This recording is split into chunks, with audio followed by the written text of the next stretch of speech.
அகத்தியமே சத்தியம், சத்தியமே அகத்தியம். வணக்கம் நண்பர்களே, இது அஸ்ட்ரோ சுரேஷ். இன்றைக்கி நாம் பார்க்க போகிற ஒரு நிமிட ஜோதிட பதிவு என்ன அப்படின்னா, நீங்கள் யாருக்கும் கட்டுப்படாமல் இருக்கீங்களா, அல்லது உங்கள் விருப்பப்படி தான் நீங்கள் வாழணும் அப்படின்னு நினைக்கிறீங்களா? அதற்கு உங்கள் ஜாதகத்தில் இருக்கக்கூடிய விதி என்னவாக இருக்கும், என்ன அமைப்பு இருக்கும் அப்படிங்கிறத நம்ம பார்க்கலாம். ஒருவருடைய ஜாதகத்தில் லக்னாதிபதி அந்த லக்னத்திலேயே இருந்தது அப்படின்னா, இப்போ உதாரணமாக ஒருத்தர் மேஷ லக்னத்தில் பிறந்திருக்கிறார் அப்படின்னா அதனுடைய அதிபதி செவ்வாய் அந்த லக்னத்திலேயே இருக்குது, மேஷத்திலேயே இருக்குது. அப்படி இருந்தது அப்படின்னா சுதந்திரமாக வாழ வேண்டும் அப்படிங்கிற ஒரு எண்ணமானது அதிகமாக அவருக்கு இருக்கும். யாருடைய கட்டுப்பாட்டிலும் அவங்க எளிதில் இருக்க விரும்ப மாட்டாங்க. அப்படி ஒரு சூழல் வந்தது அப்படின்னா அதை உடைச்சிக்கிட்டு வெளியே வந்துடுவாங்க.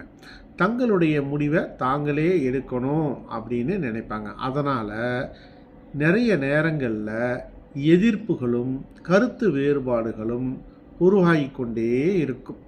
ஆனால் இவங்க தங்களுடைய கொள்கையை விட்டு கொடுக்காம சுதந்திர பறவையாகவே இருக்கணும் அப்படின்னு நினைப்பாங்க. யார்?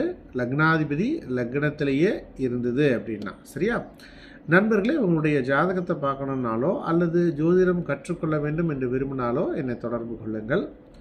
இந்த சேனலை சப்ஸ்கிரைப் பண்ணிக்கங்க. உங்கள் நண்பர்களுக்கும் இந்த ஜோதிட பதிவை ஷேர் பண்ணுங்கள். மீண்டும் மற்றும் ஒரு பதிவுடன் நாளைக்கு நான் உங்களை சந்திக்கின்றேன். அகத்தியமே சத்தியம், சத்தியமே அகத்தியம். நன்றி நண்பர்களே.